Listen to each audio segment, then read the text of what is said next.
Hi everyone, my name's Div. I'm a senior majoring in IST. My name's Hope. I'm a sophomore public relations major. Hi everyone, my name is Adia. I'm a telecommunications major. I'm a senior. I want to talk about discrimination, and I want to talk about how things happen. People who are watching and thinking about discrimination from the outside, we have this idea that we would speak up or that we would do something, like we wouldn't let that happen to us, or whatever the case is. And the truth is, most of the time it happens in ways, it happens really fast, it happens in subtle ways, it happens in places we don't see. So we have these things called audit studies. And the audit studies are when you try to isolate the cause of the discrimination somehow, okay? You want to isolate the cause of the difference. We will get testers, and so maybe it would be like the three of you become the testers. So what we're going to do is we're going to teach you how to wear the exact same clothes, and kind of in a way you're all wearing the same clothes anyway. You have sweatshirts on or hoodies or whatever, and we're going to teach you how to shake hands, and we're going to do it like the same level of firmness, and we're going to be like, okay, look in my eye when you shake hands. You're going to hold it for 2.5 seconds, count 2.5, and then the same thing, 2.5, and you look in my eye. And we're going to and you're going to wear your hair in similar ways.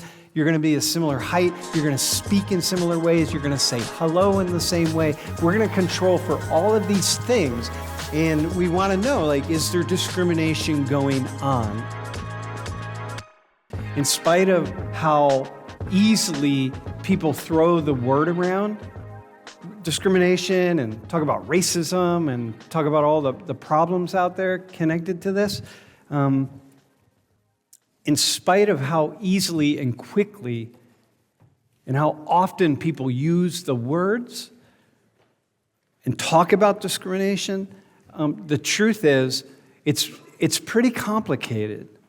And it's not a given that it's happening as often as we think that it's happening. And it's not a given that it's happening when we, in fact, observe it or claim to observe it or claim to have experienced it. For about 12 years in African American studies, I taught the 400 level, which is also a graduate course in race and ethnic inequality. And so I'm really pretty well versed in issues related to inequality and what we would talk about as racism and discrimination and stereotyping and prejudice and that sort of thing. But in truth, I think I'm pretty fair, and I think I'm pretty balanced, kind of like Fox News. And speaking of Fox News, my first boxing match with Tucker Carlson, actually it was him just beating the shit out of me 2 different times because I refused to be on his show, was him grabbing some clips out of this class of me talking about discrimination, and him grabbing the clips and framing those clips in a way which really distorted exactly what I was saying. But they needed someone to be the face of critical race theory. And so I was that person because we provided them with this really great high-definition footage. And so, like, usually if they show footage from a classroom, it's just somebody holding up their cell phone or whatever, right? And the audio sucks and the video sucks. But in my case, they got some really nice footage. And they really took it out of context and distorted because which is kind of surprising that Fox News would do that. But they did. And so he just spent time beating the shit out of me. And the second time that thankfully they used the wrong last name. They called me Sam Williams. So somebody who works at Penn State named Sam Williams got like hundreds and hundreds of hate emails from Fox viewers, and which is crazy, right? I brought him in class one day and was just reading these letters that I get. It's really hilarious. Well, it's kind of hilarious. It's also really disturbing because, they're death threats and that sort of thing. But it's unfortunate that I became the face of everything that's wrong with race relations because they saw me as this like really radical leftist person, when in fact I think I'm actually pretty fair and honest, unlike Fox News. Or unlike, CNN and MSNBC, they're just, they're distorted in a different kind of way. But in any case, so I'm going to talk about this today with the idea that my friend Tucker and his crew are watching. Of course, they're not watching. They have better things to do, I suppose. But with the idea that they would take some of the footage once again and use it to make me look like more of a lunatic than I actually am. So I want to say that up front. One of the things that we have to try to figure out are these differences. And here, we have income at the top, so it's hard to really read these exactly. But it goes up to 100,000. This is household income, median household income. And when we say median household income, that means that whatever number this is, that means that half of all households make a combined more money than that, and half less. Okay, so it's not mean, it's not average, it's median. And so we see here Native Americans are at the lowest, right? And then we have Black Americans and Hispanic Americans, and each one of these has to be broken out, right? Because Africans have higher household incomes than African Americans on average, right? So if we were to break it out in that way, we would say Caribbean Americans would have higher household incomes than African Americans. So white people, we have Asians, right? But look at these differences. First off, look at the differences here in income, and then look at the differences here in median net worth. And when we say net worth, what we're doing, we're adding up all your assets and then subtracting your debt. And those are some really significant differences based on ancestry, okay?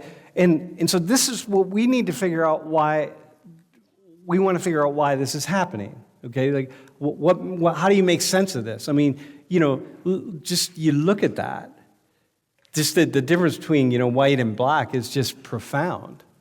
And so, how is that? Why is it so different?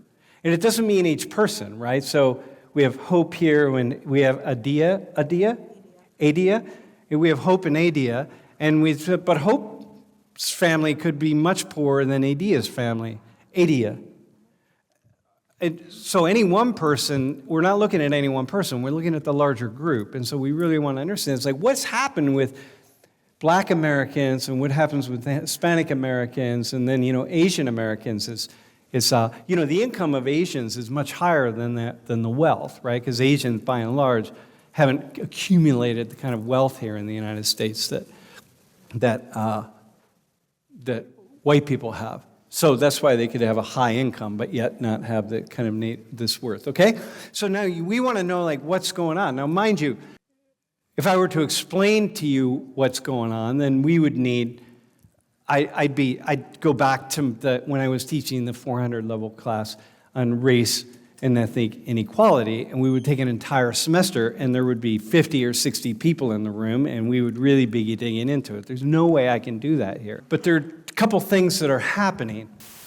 On one side, you have the decisions that people make. So we think about why is there this inequality? Why do, white people on average earn more money, and why do they have greater net worth on average, and so on and so forth, white families, right?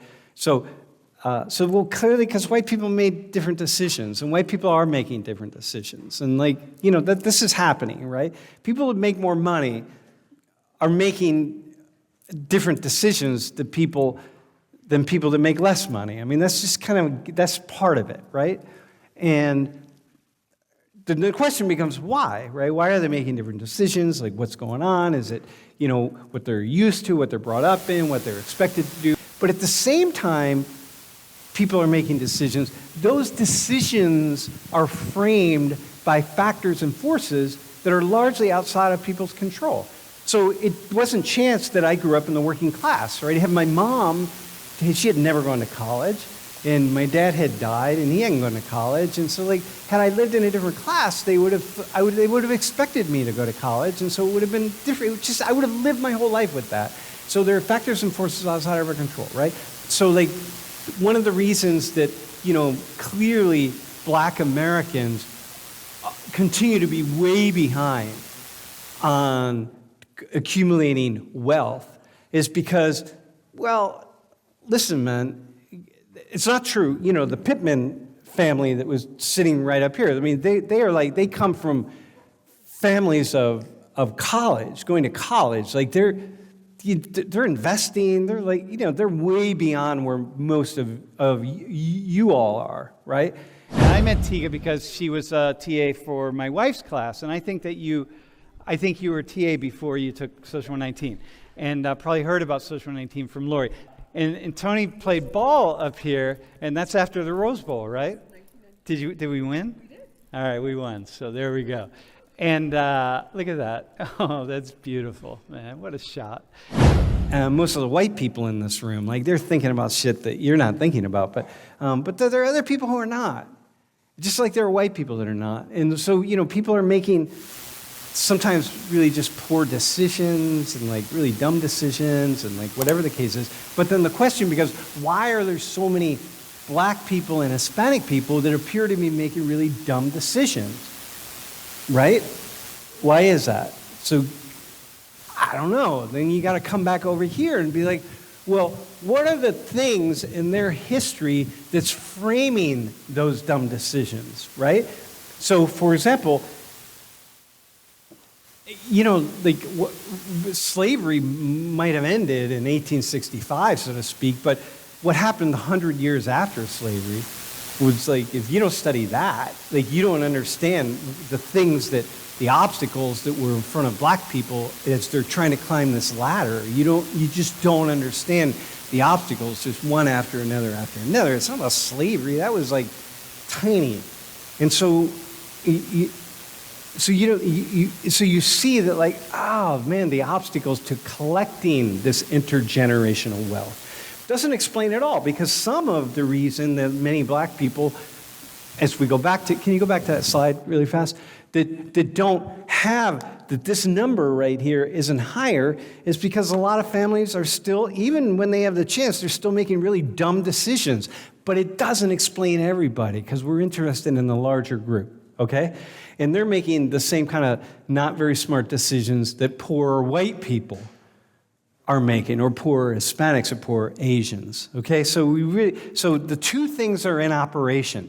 Today, what I want to do is I want to dig at the discrimination side. I want to dig at, so what we're going to talk about today is the stuff that's happening over here that is really about factors and forces outside of people's control, because there is discrimination still happening. This is not a question. The question is how much? And how much does it matter? And the fact that, if you experience, if Adia here experiences discrimination as a Black woman, and that Hope doesn't experience, or, wait, that Div doesn't experience as a brown woman, it's like, is that the discrimination that is the reason for her being held back, or reason for her, for something not happening for her? Maybe it really didn't matter. Yes, she was discriminated against, but in the end, it didn't really matter. Like, that's not the thing that held her back, or that whatever it was, okay? So this is what we want to do. We want to try to figure out how much there is. So here's what I want to say to my friends at Fox and elsewhere, and all the people that email me. There's more discrimination going on than many of you imagine there to be, okay? There's much more discrimination going on than many of you imagine there to be, okay? And there's a lot less discrimination going on than many others of you imagine there to be. Okay? Now you just got to figure out where you're at.